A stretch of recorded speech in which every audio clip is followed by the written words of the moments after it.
Hi, folks, and welcome to First Bite, Fed, Fun, and Functional, a speech therapy podcast sponsored by SpeechTherapyPD.com.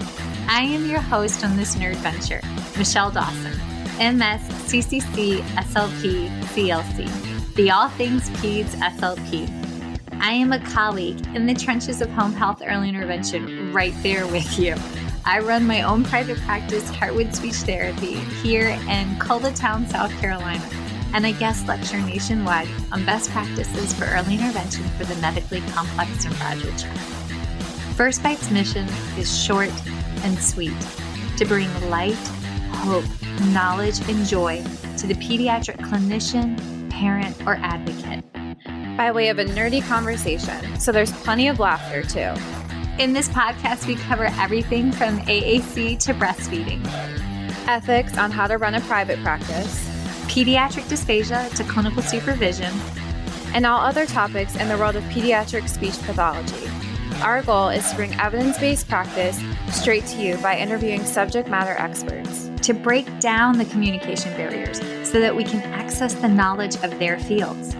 Or, as a close friend says, to build the bridge. By bringing other professionals and experts in our field together, we hope to spark advocacy, joy, and passion for continuing to grow and advance care for our little ones. Every fourth episode, I join in. I'm Erin Forward, MSP, CCC-SLP, the Yankee by way of Rochester, New York transplant who actually inspired this journey. I bring a different perspective, that of a newish clinician with experience in early intervention, pediatric acute care, and nonprofit pediatric outpatient settings. So sit back, relax, and watch out for all our squirrels and enjoy this geeky gig brought to you by SpeechTherapyPD.com.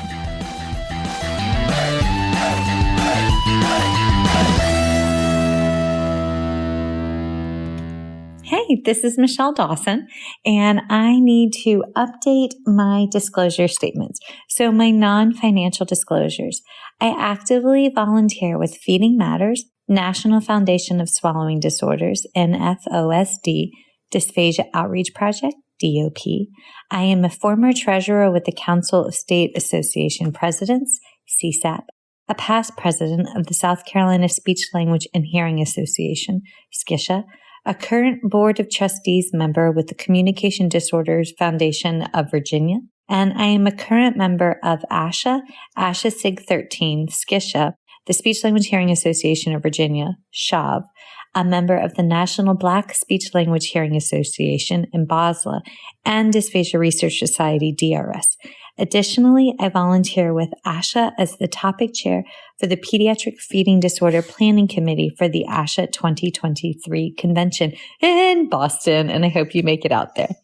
My financial disclosures include receiving compensation for First Bite podcast from SpeechTherapyPD.com, as well as from additional webinars and for webinars associated with Understanding Dysphagia, which is also a podcast with SpeechTherapyPD.com. And I currently receive a salary from the University of South Carolina in my work as adjunct professor and student services coordinator. And I receive royalties from the sale of my book, Chasing the Swallow: Truth, Science, and Hope for Pediatric Feeding and Swallowing Disorders, as well as compensation for the CEUs associated with it from SpeechTherapyPD.com. So those are my current disclosure statements. Thanks, guys. Hi, this is Erin Forward, and these are my disclosure statements. I receive a salary from Cincinnati Children's Hospital Medical Center. I receive royalties from Speech Therapy PD for my work with First Bite Podcast and other presentations. I also receive payment for sales from the First Bite Boutique, which I have with Michelle Dawson. For non-financial disclosures, I am a member of ASHA and a member of Special Interest Group 13. I also am a volunteer for Feeding Matters. I am a contributor for the book Chasing the Swallow with Michelle Dawson, which I received no financial gain. I also am a member of the South Carolina Coalition Committee with ICDL-DIF full-time. The views and opinions expressed in today's podcast do not reflect the organizations associated with the speakers and are their views and opinions solely. Okay, hello and welcome to First Bite. Today, we don't have Michelle, you just have me, Erin, and I am excited. The title, which I always forget what I title these episodes, we're talking about mentorship and pediatric feeding therapy, what we have to learn as mentors and mentees. And I'm really excited because I get to have one of my favorite people on the podcast today, Taylor Anderson, who we have like a funny I guess it's not funny. It's kind of funny how we met story which involves Michelle just being Michelle. And I don't know, do you want to tell the story or maybe we'll tell the story afterwards. But Taylor was kind of my first, and I don't like to call you a mentee because I feel like we mentored each other, but you were one of the first people that I really was able to learn about how I like to mentor, but also somebody who like really got the way that I think, which I hadn't really experienced since Michelle, but that was just a very different relationship. And I think I very much needed Taylor in my life at the time, especially with therapy, and to be able to watch her grow and build her confidence and just hone into the very grounded, kind, and intuitive therapist that she is was just I felt very honored to be a part of that because Taylor just has really great instincts in herself. But I think it's always helpful to have somebody that can see that in you and can just almost tell you you're right when you're right, I think is what we all need. It made for a very easy mentorship experience, but I think we both learned a lot. And so I wanted to have Taylor on to talk about our experience of building that relationship. Granted, she is now one of my very best friends, which is not what happens with every mentor-mentee relationship, but we're lucky enough that that's what happened for us. And so I kind of wanted to pick her brain, and she's taking on a role in her position now where she's going to start mentoring people. So I think and in pediatric feeding therapy, it's such a niche part of what we do as speech pathologists. And so that's the question Michelle and I get the most, I think, is how do I get mentorship? How do I find a mentor? How do I mentor people in this section of what we do that there's not as much information that we get in grad school? So I'll let you introduce yourself. Michelle and I love a little background knowledge of how you started as a speech or going into speech up into, what you're doing now. First of all, thank you for that warm welcome, all those kind words. I don't even know what to do with all that. And likewise, back at you. We've been talking about doing an episode for a while, and I think I was a little hesitant about it, but then you brought up talking about mentorship, and this is like, I've had such a positive experience with you. This is really just to warm her up, y'all. She'll be back. I tried to pick other topics too, and she's like, I don't think I'm ready for that. So we're still building the mentorship.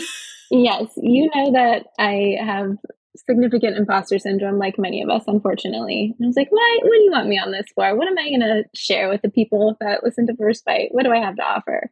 But mentorship I think it's such a big deal. And we had such a great experience that I'm so happy to talk about that and encourage others to seek out mentorship like we had. Okay, so a little bit about me. I'm an SLP currently working in Tampa. From California originally, and kind of made my way across the states via a grad school in Boulder and then a couple of years in South Carolina, and ended up here. I've worked in mostly outpatient settings, early intervention, private practice, home health, and my special interest areas are feeding, parent coaching, AAC, all the things that you guys talk about so often on the pod are the things that, fill my cup and guide my practice too. What made you want to go into speech? Yeah, how I found it. I worked with kids for a while. I was a nanny and just knew I wanted to do something with kids. I thought maybe a teacher. I kind of bounced around different ideas, was a child development major for a minute. And then one of my kids that I nannied for was getting early intervention services. So he had OT and SLP in the home. And once I saw those sessions, I was like, yeah, this is what I need to be doing. And funny enough, I thought OT first. That's kind of what I was leaning towards. And then I was a bit overwhelmed by OT, and speech seemed more, I was like, this is just about talking. This will be, more simple. And turns out I could not have been further from the truth. And actually what I love most about speech is how complex it is and how broad our scope is. And I think I ended up in the right space. Mm-hmm. And I feel like OT is very, they work on activities of daily living, which can involve pretty much anything, but communication and feeding are so all encompassing in our day. So it's different level of that. And I think what was really cool too with our journeys is that we were going through similar trainings too. Like we took the TBRI trust-based relational intervention training together. And then I was taking some floor time courses. And then you started taking, actually we took our 101 together. We did. Yeah. Took our 101 together. And so it is really cool to be growing your knowledge and understanding with somebody, because it's almost like somebody that gets you and knows you, you're then able to take what you're learning and processing and filter it through them a little bit, which I think we did for each other. And Taylor ended up at the private practice that I was working at because Well, should we tell the whole story? yeah, we'll tell the whole story. Yeah, people like the story. Okay. And it's just such a classic Michelle thing that I feel like it needs to be shared. I was in my clinical fellowship working at a clinic on the coast of South Carolina, not where Erin was. And I knew right from the jump that I wanted to go into feeding. And as a lot of us know, it's hard to find a mentor or a position at an entry level going into feeding. So I kind of just took this job and went about it on my own and was seeking out my own resources and listening to podcasts and reading books and taking courses and just trying to figure it out. And one of the podcasts I was listening to was First Bite. And I remember on one of the episodes, you guys mentioned South Carolina. And I was like, oh my gosh, they're here. They're in this state. And I reached out to Michelle. I think it was about billing. I just kind of cold messaged the First Bite Instagram handle. I was like, I'm a SLP here in South Carolina. I'm just so lost when it comes to the CPT codes and diagnosis codes, and I don't know how to ethically and appropriately bill for my services. And she was like, here's my number, give me a call, let's talk about it. And she was just so kind and supportive and helpful and guided me in the right direction. And I told her that I was living alone there, and she just kind of was like, here's my number. Here's what I'm doing next weekend. Come up to my place, meet my boys. It was during the holidays. We're going to make cookies and look at Christmas lights. And so I did. And I spent a day with Michelle's family, and it was lovely. And we connected right away. And she was just exactly what I needed. And I was so excited to just have someone in my corner that I could go to. And because I was desperately seeking that. I was just so hungry for any kind of guidance related to feeding. And then I think it was a month later, she called me and was like, okay, so Erin's at this practice. They're hiring. This is where you need to be. Erin can mentor you. This is where you need to be. This is where I see you. This is what needs to happen. So I applied and got the job, and I was like, okay, I guess I'm doing this. I'm moving. Michelle says this is where I need to be. This is what I'm going to do. And it ended up being the best decision. And I'm so grateful for Michelle for just kind of taking me in and pointing me in the right direction. Mm-hmm. I remember she called me and she goes, so I invited this girl and she's going to come up. We're going to do all these Christmas things. And I was going the next weekend, I think. And she's like, you love her. She's so great. And Christian, Michelle's husband, he just, Michelle just is so welcoming and lets all these ladies into her house. And Christian just kind of sits there and he's quiet and he observes and he takes it all in. And then he's kind of the protector of okay, I observe this. And after everything goes away, he's like, okay, Michelle, and kind of has his thoughts on it. But you got the Christian stamp of approval, which is not everybody gets it. And it's a good balance. No, I remember. And I think I definitely was in your interview. And I just remember you having just a very calming presence. I remember so I have had conversations with the woman that Taylor works for now. And I remember one day she's like, listening to Taylor is like going to a spa.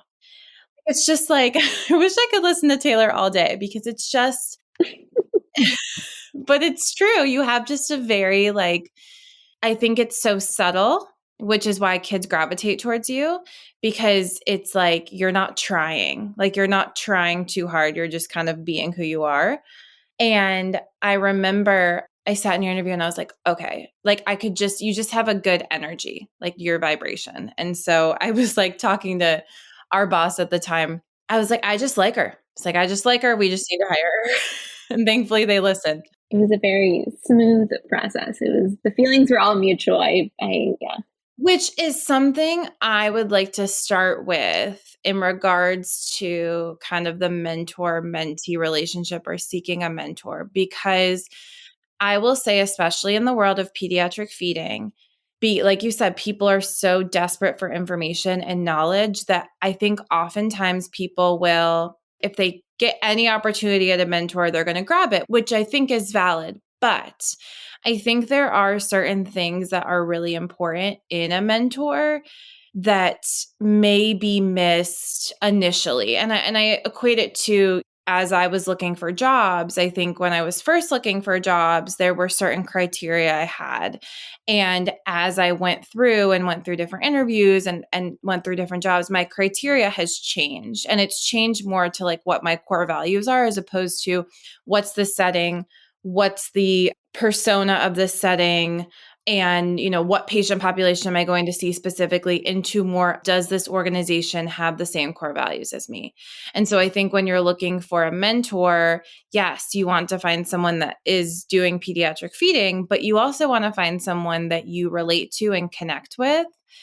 Because if you're really going to dive into being the best therapist you can be, you want someone that also understands you and relates to you. And there's value. I've had mentees that I've had to learn a lot from, in the way of, we didn't communicate the same way, or they wanted feedback in a different way. And there's so much value to learning that, because not everybody is wanting the same type of mentorship. But that core value piece, I think, is so critical, because it can really affect your experience. I think initially when I was looking for a mentor, it was just seeking, you just want anybody because there's just not a lot out there. But I think you're right in that it's so important to be mindful of who you align yourself with, because there's a lot of shenanigans going on out there in the feeding therapy world. And that was something that was very important to me initially, was to find someone who was engaging in the kind of therapy that really resonated with my values and my own approach. And I was at the time very much in the space of educating myself about neurodiversity affirming practices. And I was learning so much about why compliance-based approaches and approaches based on behaviors, and why all this was harmful. And I didn't know like what else to do. And I wasn't seeing a lot of people doing the kind of therapy that I wanted to engage in. And I was just like, is this what I'm supposed to be doing? Like, I know what I'm not supposed to do, but I don't know what this is supposed to look like. When I met you and saw the kind of therapy you were doing, and I was like, okay, yeah, this is it. This feels good. And I think that's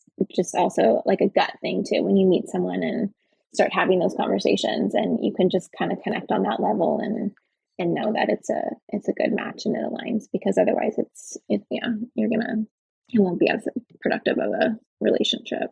Mm-hmm. Do you feel like there are any, and I was trying to think as I was like writing this episode too, of any like misconceptions of like what that relationship has to look like? Because I will say, and to everybody out there, I realize I'm incredibly lucky with my experiences, both as a mentee and a mentor. I had Michelle, who was kind of placed in my lap. I had a placement with her. We connected. She's mentored me in different ways. And then my experience with you, where like we do just really connect and relate to each other. And it was a pretty smooth experience because of that. But I understand that that's not the norm. Right. You might not become best friends with every mentor you might not become best friends. We got really lucky. That's true. Yeah. You might not start a podcast. These are, I'm not the norm. But I have watched other relationships. I have had other relationships with mentors and mentees that maybe didn't go as well. And I guess one of the misconceptions that I really find is that you have to have this strict mentor-mentee relationship.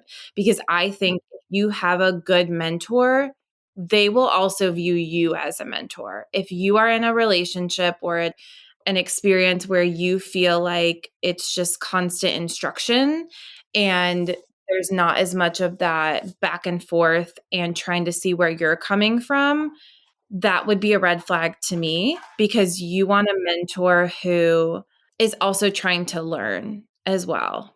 Right. Yeah. I think when I came into working with you, I did have that idea that like I was going to come in and listen and watch and learn, and you were just going to dump this knowledge on me. And that's not what happened at all. You didn't come on strong with like this all-knowing presence. It was right from the get-go. It felt very collaborative, and like we both were on this. I think it also helped, like you said earlier, that we both were on this path of diving into trauma-informed care and taking floor time courses. I think that lent itself to like being in that space of we're learning together, we're on a team, and we had so many great discussions because of that.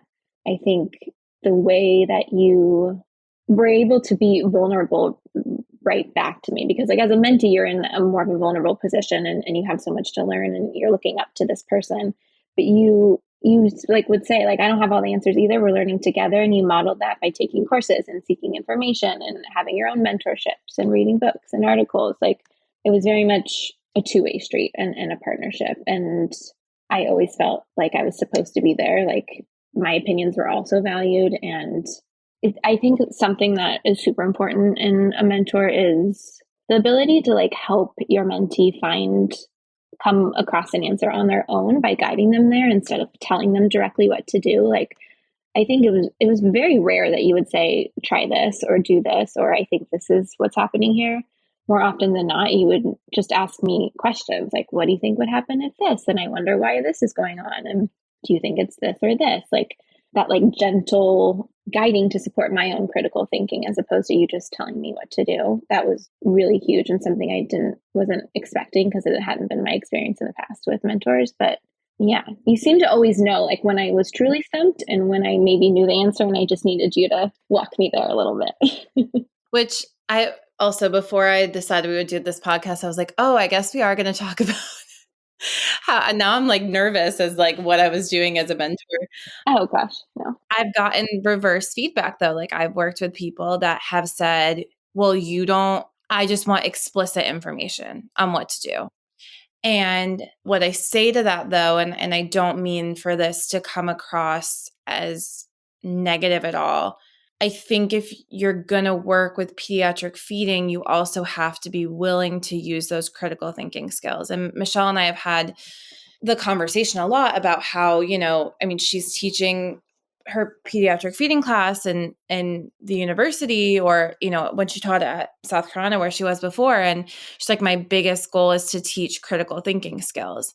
And it's similar to how I do therapy, how I know you do therapy, and that my goal isn't to get a child to do a specific thing. My goal is to help them learn to be able to work through that process when the next opportunity comes or when the next challenge presents itself. And so as a mentor, I really want to help the people I'm working with come to their own realizations, because also that's how you learn and then are able to do that on your own.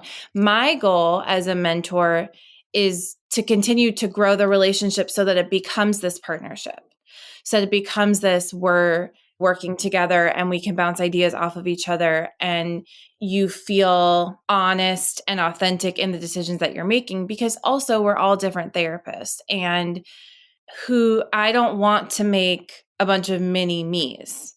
What I want is people who use evidence-based practice in an ethical way, in a neurodiversity affirming way, but interact with children in a way that feels genuine to them. And I'm not the therapist for every family, but I am going to be a genuine and authentic therapist when I work with a family. Every family needs something a little bit different. And granted, do I think I've learned how to adjust and shift and read families to the point where I can kind of mold myself. But there are some families where I'm just not going to be their fit. And so if we're looking at like actual adult learning styles, sure, I can give you an answer. But if you didn't work through it on your own, then what's going to happen when I'm not there? And when I met with a mentee that really wants a direct answer, I then want to dive a little bit deeper to see where their confidence level is, why they feel that need for that answer, and is there still a way I can help you work through it to come to a conclusion that might not necessarily be exactly what I wanted, what I would have done, but also there's more than one right answer. So I think that's another thing to consider. Yeah. I was just thinking how many parallels are between how we navigate these relationships with each other and with our clients. Like I was just thinking about how I'm on this kick lately about declarative language and with our patients, like using more declarative language as opposed to directing them on what to do. And it's that same idea. Like I could tell you, go get your shoes on, or I could say, oh, all of the kids in the class are getting their shoes on. Let me just point this out to you and you make the decision. You get yourself there, because that's where the learning comes versus just telling someone what to do. And it's the same thing in our practice. Like you could tell me what to do, but am I going to be able to arrive at that same idea on my own at a later time? Or am I going to be able to use my own critical thinking skills to know when to do that again and why I'm doing it? And we also know, like, and pediatric feeding and adult dysphagia is the one place of our field where you can cause emotional harm and trauma and stress and anxiety in any part of what we do, which is why you and I are trained in trauma-informed care. But like physical harm, you can cause in the context of pediatric feeding based on the decisions that you make. And I need to trust as a mentor that you are working through things in a critical way so that when a new diagnosis, I work with kids, especially in the hospital that I'm in, that have diagnoses that I've never seen on top of diagnoses I've seen with comorbidities that the combinations I haven't seen. So you're never, I think what mentees need to understand too is that you're never going to have all the answers. And I think you need a mentor that also helps you feel comfortable in that there's never going to be a point where I'm like, okay, you're good. You know everything you need to know. Have at it. I need to know that you can think critically and find the resources and have people. I reach out to people all the time that I know things about craniofacial that maybe I don't have experiences on, or have more experience with like neuro. Like having your people and helping you build that network is important. I would say I have people that have, mentors and mentees that like I had a broader experience with, but I have so many mentors and mentees and continue to grow that relationship. Yeah, I was thinking about that trust piece of it. And that's something that I found to be really helpful in building my confidence right away. Is that you gave me these patients, and I was like, okay, here we go. Like I have these patients, and you're like, you got this. I'm here. I'm going to be here to support you, but like you can do this. And that was a huge thing for me also, because I've had mentors who will have you sit back and watch and observe and just discuss it afterwards and not really get in there. And the fact that you just trusted me to just get going, but you were there with me. I wasn't, on my own. It was, we were doing it together, but I felt like that piece of it, like gave me so much confidence and made me become independent faster. I remember my favorite thing is when I would be, because I had the like front room and there was like an area that had books and a table and like a little kitchen place. And Taylor and I are also very like, I would sit on the swing and write notes, or sometimes I sit on the floor, like, and I'm have my own neurodiversity and my own sensory differences. And so like, the clinic we worked at was very accommodating for kind of how you want to use your space and how you want to be productive. And I would like have a patient and I'd see Taylor, like who didn't have a patient, kind of sit and write her notes like near, and I'd kind of leave the door a little bit open, and I knew she was taking it in, which like I loved so much. And I was like, this girl like really wants to, like, you were craving that like knowledge and experience and just kind of absorbing it and taking it all in, which I think as a mentor, there are very little things that you are watching in someone. And again, part of that is that like, if you're going to do this part of what we do, you're going to spend time outside researching diagnoses and reaching out to doctors and calling nurses. Like, it's a lot of extra work outside of the session.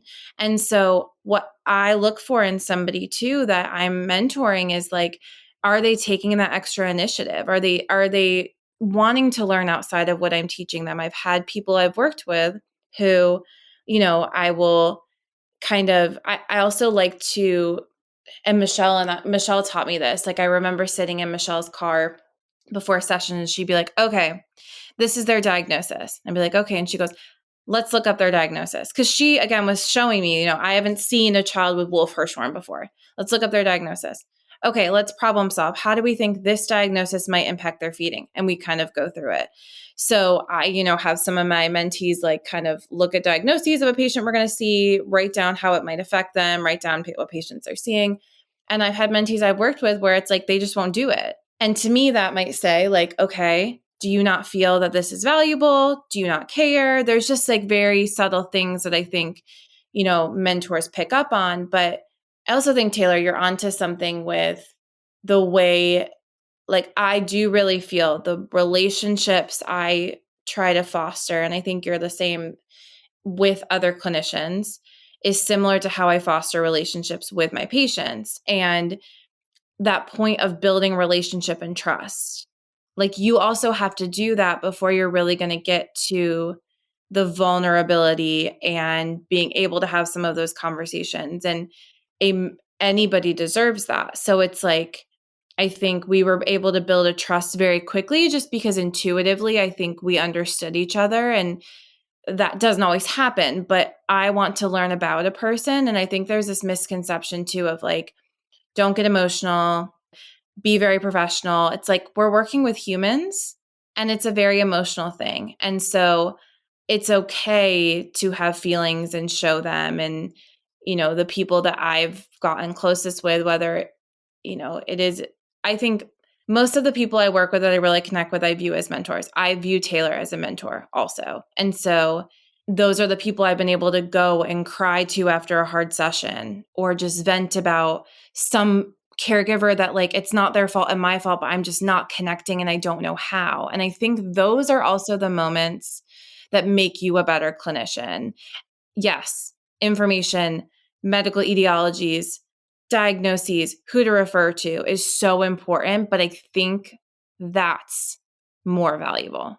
I think everybody in that clinic had cried in your office at some point because you just always had you had the best office space, and it was just such a warm environment to be in. And we just all knew that it was a safe space to go and sometimes messy. Let our feelings out. It was sometimes messy, always messy. Always messy. Yeah. I love sitting outside your door and observing, just to circle back to that, because I love observing sessions. I learned so much from just sitting back and like removing myself from the interaction and just watching the dynamics, or like the dance that we say in floor time, like watching that all happen.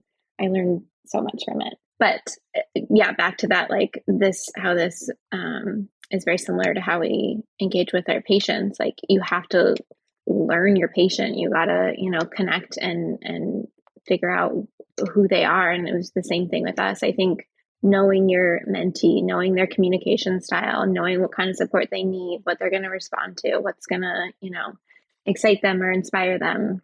I thought of how we are different in the way that I'm very much an internal processor. Like, I need a lot of time and space and quiet to like think about things and let everything digest before I'm ready to discuss and ask questions. And whereas I feel like you're more of a verbal processor, like you like to talk things through. But you knew this about me, so we would do things like your evals. I remember observing your evals. I remember asking to write them. I was like, can I watch this eval and then can I write it, because it's going to help me. So that's another piece of it, knowing yourself and knowing what's going to support your learning and growth. I knew that like if I sit down and I think about something and I write it and I put it in this eval, like that's going to help me. And then I'll be ready to go to you and talk and ask questions and discuss the case. I'm not that person that like right after a session, I want to go talk about it and talk it through. Like, I need some time. And I felt like you were very aware of that. And we're like, when you're ready, let me know when you want to talk about that one, or if you have questions about it, like, you come to me. And that was super helpful. But yeah, that just comes back to knowing the people you're interacting with. And oh my gosh, I remember just going into your office sometimes and being like, oh my God, Erin, what do I do? What do I do with this one case? Like, we had some complex cases and some emotional ones. And it's like the stuff that you're not taught in grad school. Like, how do I navigate these family dynamics? Or there's all this trauma here and I don't know what to do with this. And I always felt very safe and comfortable and going there with you and having those conversations. It always felt like a very open and honest environment to really dig into that stuff. And if we had more of that professional, cold hard lines, that kind of discussion might not have happened. Yeah. And I think, like we have said, this came very naturally for us, which is why we're still best friends. But if it doesn't, there are opportunities to have those conversations about how you like feedback, how you like to learn, how you process things. Because I knew these things about Taylor, I knew that when she did finally come to me and want to process something out loud, she had already really gone through it in her head. Those are things I knew about her. Me, on the other hand, when I go to somebody, like, I'm processing it as I'm saying it. So like, sometimes I just need someone to like hear and maybe even say back to me what I'm saying, just so I can process it in a different way. And the people that have mentored me, like Taylor, know that. But in starting a mentor-mentee relationship, I think it is important to kind of write down what your expectations are and talk about how you like to learn, so that there is that groundwork almost for the relationship. And any relationship can change. Like, you have a right to, this is the same with like any patient I work with, like, or a caregiver. You can, we can go down a path of working on this specific thing. And then you could say, you know what, actually, this happened, or I want to shift the focus. That's okay. And you have the right both as the mentee and the mentor. So don't ever feel like any groundwork that you set in this relationship is set in stone. And goals might change too, and interest areas, and having that ongoing conversation of like, okay, I'm feeling comfortable in this. I kind of want to lean into this a little bit more, and being, super communicative about, what path you want to go down, and making sure you're both aware of it. And I think you are also a very self-aware person. When you grow in these relationships too, you're going to learn more about yourself. There's like, emotional intelligence quizzes that you can take that help you learn more about, how you process information and what you benefit from. And those are all things to think about as you go through these experiences. I've had mentors that, I think when you go into jobs, oftentimes you will be assigned a mentor or a supervisor, I guess. But, you in that role, they sometimes become mentors. And I've been given mentors that was not a great experience, that involved what I felt like I wasn't met with as much kindness towards my ideas. I wasn't met with a lot of openness in regards to change, which that I'm learning is a core value of mine. After that experience at the job, I went to the next job and they asked me what was important. And I said, it's important that someone's open to change. I have had experiences where I've been what I would qualify as bullied, where I had to sit down with my manager and eventually HR and say, I did not deserve to be treated this way, where I had to list, things that I felt were unethical. And that was a really, really hard experience. So while I'm sitting here saying, I've had these great experiences, I've also had not great experiences. And those not great experiences taught me a lot about myself. So if you're sitting here feeling like, okay, well, this is a lot harder than you're making it sound, it is. And I've been there.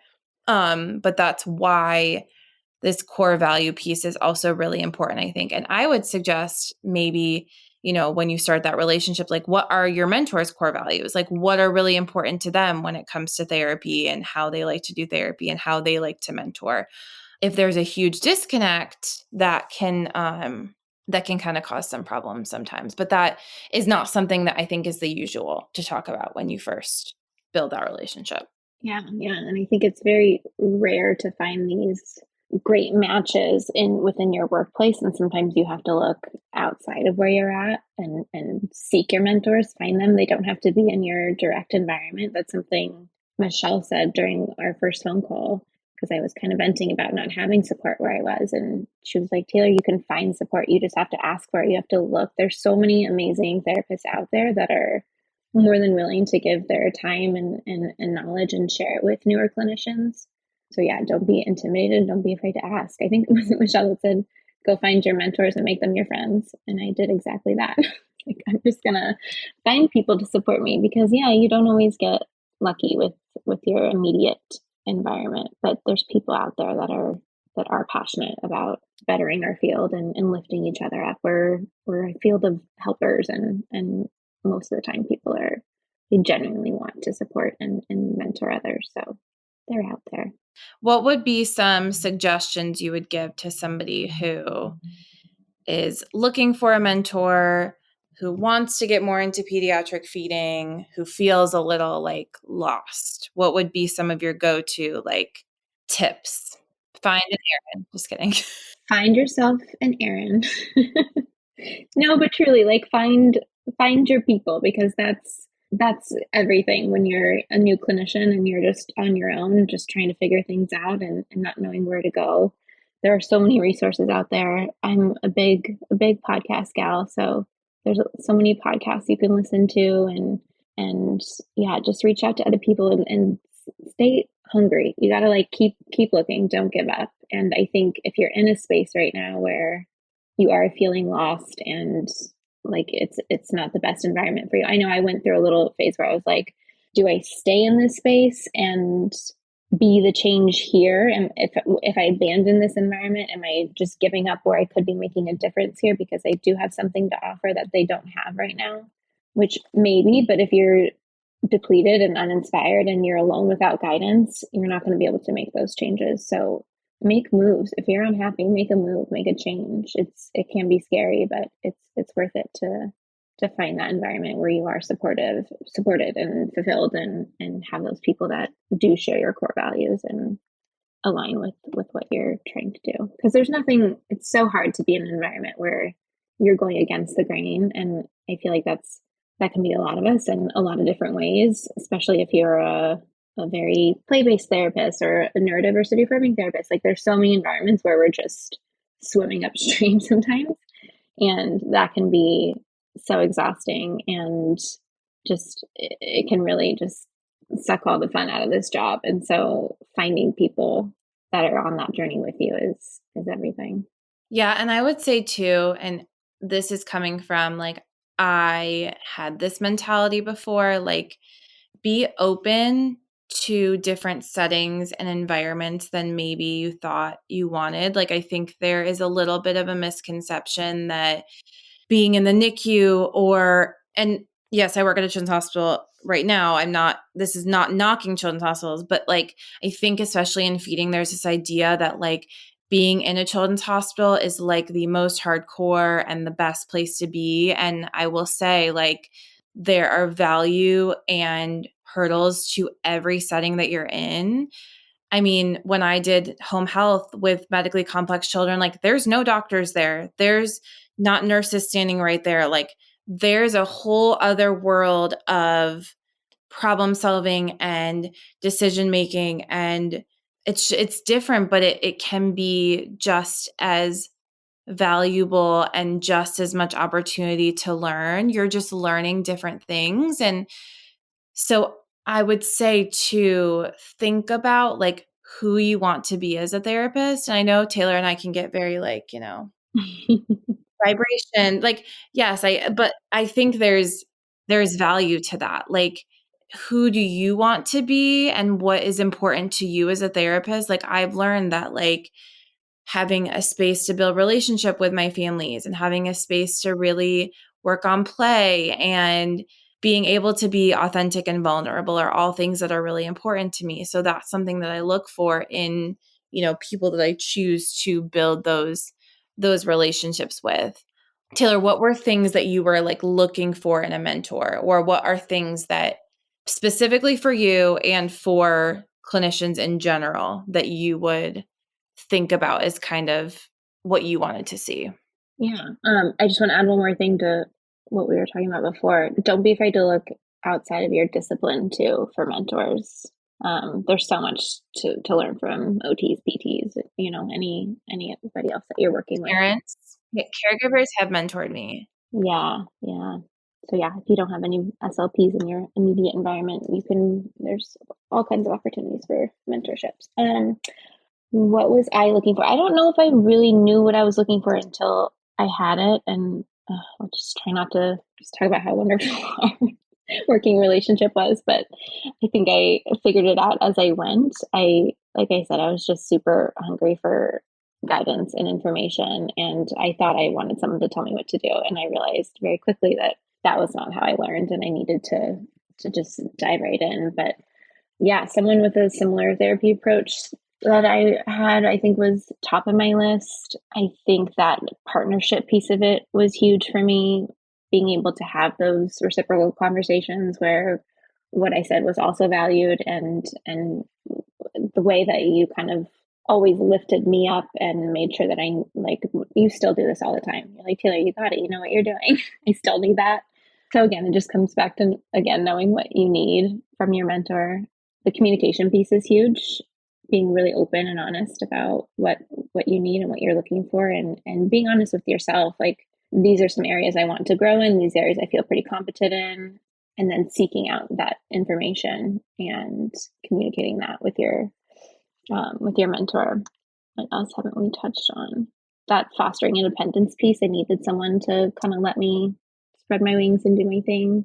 What are you, okay, what I was going to say, now that you are like looking to mentor, what are things that like you either are planning to like do or focus on, or like what have you learned to then foster like those relationships? Yeah, I'm currently working at an amazing clinic, Speak Outside the Box in Tampa, and I am the only feeding therapist right now, but others are starting to express their interest in it. And I'm actually getting really excited about this prospect of paying it forward and building a program where I have others on my team and we get to grow and learn together in the ways that you and I did. And I think I was putting that off for a bit because I was like, I'm not ready. I don't know enough. But like you've taught me and like we've been discussing, like we're always learning, we're always growing. You're never going to have all the information. And you're actually doing a service to others that you're training if you're showing them that we can learn together. So I think that's a big piece of what I want to pay forward. I think this idea of being flexible and knowing the therapists that I'm working with and knowing that they might need different support. So I hope to create I'm working on some kind of plan like we did with our scheduled meetings with different topics to cover and different, a trajectory of observing versus, working up towards independence, but also knowing that that's going to look different for different therapists and being flexible and trusting that process. I think stepping into the other side of this now, I'm realizing that it is hard to trust others and like hand over your patients, but it's so exciting because we get to share this really cool thing that we do and share that light and know that it's going to reach so many more families because of that. So it does feel like an honor and a privilege and something I want to be careful with and spend some time thinking about. But I also know I just need to do it and get started because, yeah. Well, it's like with anything, you just learn and you just are a person who is going to be very intentional with what you do.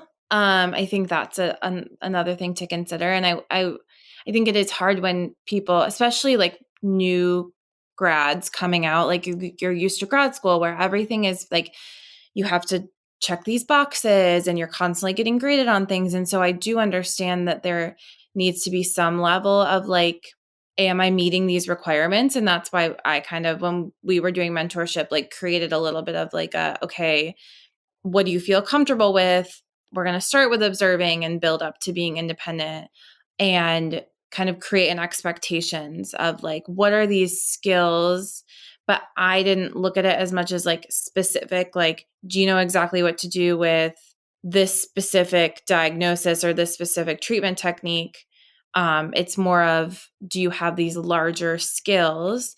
But then also providing opportunities, like we would have journal club, or we'd have, read Michelle's book and talk about it. And so but I also want to know how, and I think it's important to know how your mentee is absorbing that information. Like, what are you getting from this too? Like, how does this, and I remember when we would like talk about Michelle's book, it would be like, okay, you'd read something and then a patient would come in and be like, oh, I remember something about in the book.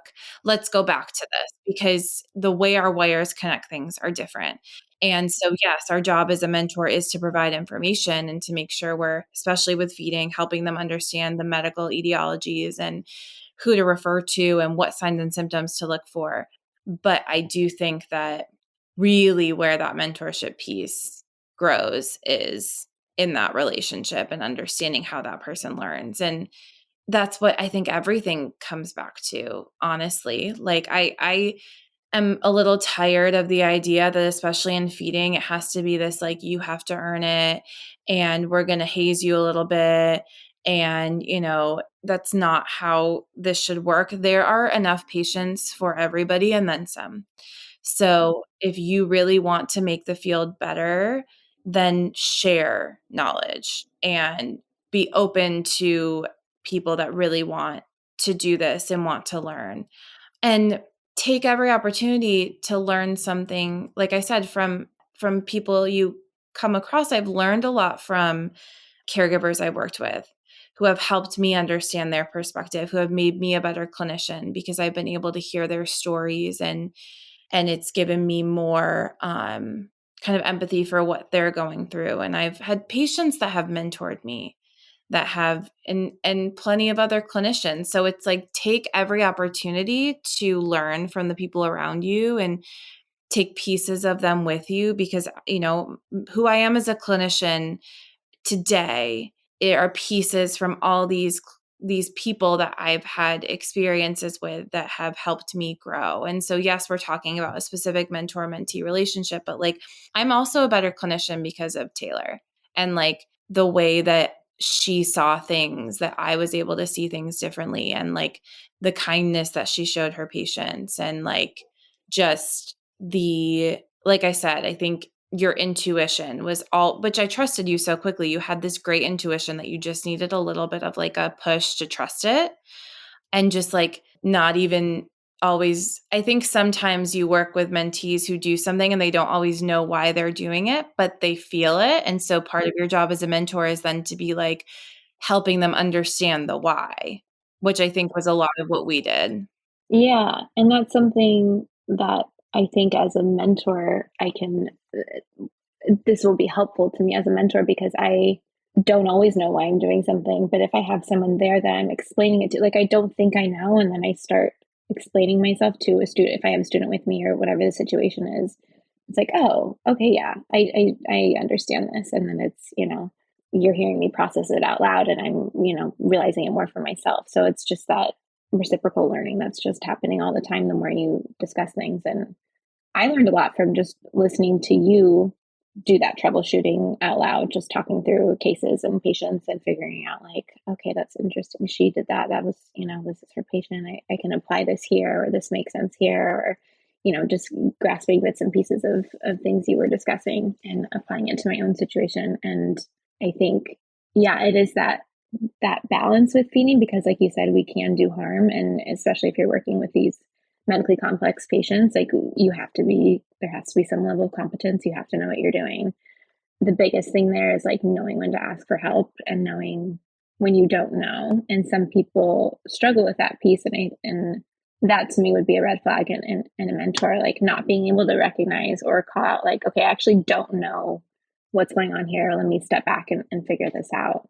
There's no harm or shame in asking questions and not knowing the answer. Like, you got to be vulnerable in this job. You got to be able to, put your ego aside and recognize when you don't know. Yeah, that's when I've had a hard time trusting people that I've meant. Like, that's when people will not ask questions. I don't understand. I'm having a hard time grasping what you're thinking. And B, I don't trust that when you have a patient that maybe you don't know what to do with, that you're going to come to me and ask. Like, that's a big factor, I think, is asking those questions. And that's why I love students too, because you're like, okay, wait, you had this question, either I can explain it or I need to dive deeper into why I'm doing that. And the same way you said, I think like model for your mentee that, because we are in a field where we're constantly learning. I'm always being mentored. I'm always learning new things. If I model that for the people that I'm mentoring, that shows them that I'm also, it makes it more accessible too, because feeding feels like this thing that we can't touch. I think when you leave grad school, like, this is so scary. I'm not going to be able to do this. These people that, are doing it have so much more experience. And it's like, they may have more experience, but they're always going to have something new to learn too. So don't be afraid to start that and then have people to support you while you're doing it. There's so much of this job is just on the job learning. And we barely scratched the surface in grad school. Like, you're supposed to have questions. That's part of the gig is, it's lifelong learning. There's always going to be something new. There's always going to be new research, new approaches. Like, it's constantly evolving. So you have to get really comfortable with the idea that you're not going to do everything right and you don't have all the answers, and it's okay. Yeah.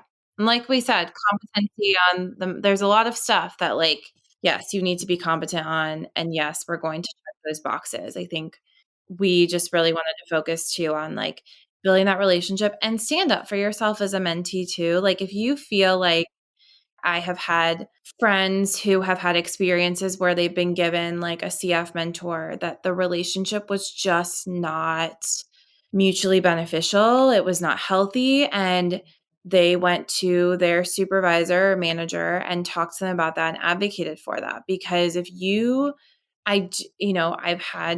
there are people that have experiences. I mean, my experience I mentioned earlier, like, I was sick to my stomach every day going into work. I was crying every day leaving work. And that's not okay. This is not something that we need to keep allowing in our field. We need to support each other. We need to lift each other up. We need to lift our field up, because if we're doing this to each other, it's helping nobody. And don't be afraid to have those conversations, to, write things down, to stand up for your value. Yes, if someone is mentoring you, not in the workplace and out of their own time, they're doing that for the love of the field or, helping you learn and grow. And you want to respect that. But at the same time, like, you're also providing your time and giving something to that as well. Yeah. And I think that goes beyond just mentor-mentee relationships to just, this job in general. And that's, on that note of self-advocacy, that's something that you really modeled for me when we were working together, especially when it comes to like feeding versus language therapy, and advocating for time and resources and compensation and support for the work that you're putting in these niche areas. I took that forward and have been in situations where I've advocated to be compensated appropriately for this, skill and experience I have, or for more resources or whatever it is. And I feel comfortable doing that because I watched you do it. And I think that's something that is hugely valuable in a mentor, to model that for your mentees and show them, like, sometimes you have to stand up and ask for what you need. And it's a tough thing to do, to have those conversations, but showing your mentee that you can do that is huge. And I'm grateful that I got to see you put in that work, because I now feel comfortable doing it for myself. Yeah. I think it comes down to pick people that you value more than just what patients they're seeing and where they work. Pick people that you value how they talk about what we do, and that you value who they are as a person too. I think that's really important. And don't ever hesitate to reach out. Like, if the people that really want to help in our field really want to help, and they will answer an email or, be like Michelle and tell you to call them at 7:00 in the morning on your way to work, or just provide guidance. And those are the people you want as your mentors. So if you do reach out to somebody and they don't answer, or, you have a gut feeling about them, then they're probably not the right person. Even as a clinician coming out of grad school, place value on yourself and who you are and what you bring. Because if you go into the relationship feeling like you're not providing anything, then that can set you up for a negative experience. And yeah, I think that there's lots of resources out there in regards to mentorship. I really love that I was in the ASHA Leadership Development Program, which did talk a lot about mentorship and growing that. ASHA does have a program that sets you up with a mentor. Again, like I think they try and do the best they can for like interest area and also just how you want to be mentored. But that doesn't guarantee that it's going to be a perfect relationship, but setting those ground rules and groundwork I think is really helpful. I love the Crucial Conversations book, which was really helpful for me when I had to have difficult conversations in certain experiences. And there's, I think gaining understanding of yourself and your emotional intelligence is also going to set you up better for any relationship because you're going to better understand why you do something and what you need to be able to kind of advocate for that. Do you have any resources, anything that you just have been dying to say that? No, I think also just find a mentor find yourself an Erin. Find someone who lifts you up, builds you up, shares your light, trusts you. I'm so incredibly grateful that I had you as a mentor. I mean, I still have you now, but working alongside you was such a gift. I think having a good, solid mentor is, it has the capability of changing the trajectory of your career. So it's something that I think there's so much value in seeking it and finding the right person for you and holding on to that relationship. The SLP world is small, so stay connected to people and value those relationships. Yeah, you never know who's gonna know who knows who. Like, yeah, you never know, and that's why I think never underestimate like what one conversation or one experience could turn into. I've met, and I think most of the people that have had such an impact in my life, I've kind of just like, it's been a gut thing. You just trust yourself. It's always coming back to trust. yeah, and like Trust your gut. how do you feel around people? Like, do people make you feel good?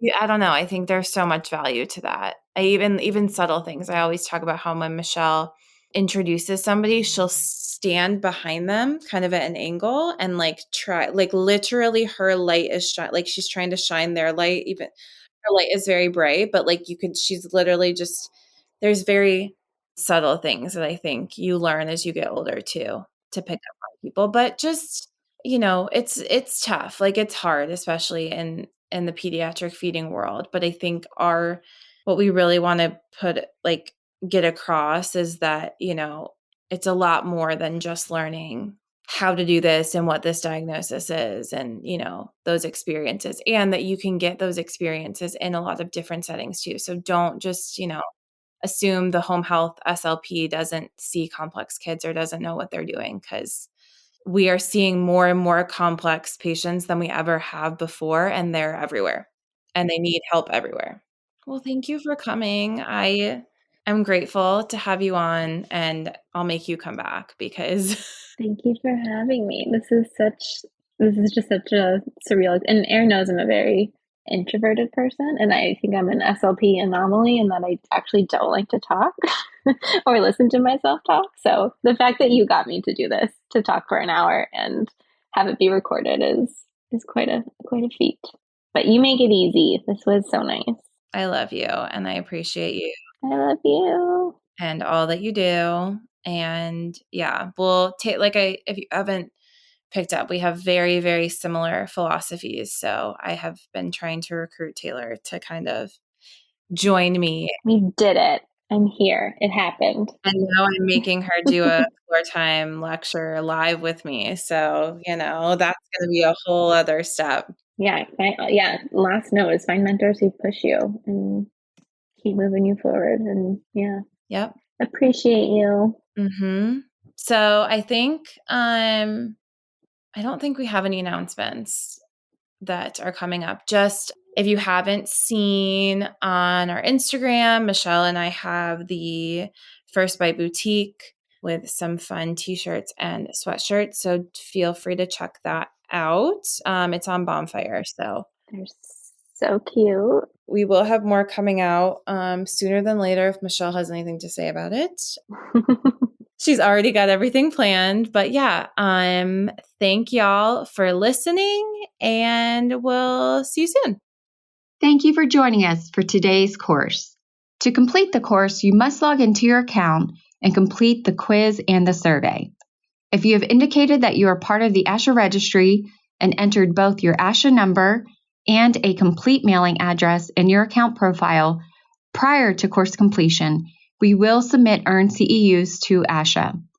Please allow 1 to 2 months from the completion date for your CEUs to reflect on your ASHA transcript.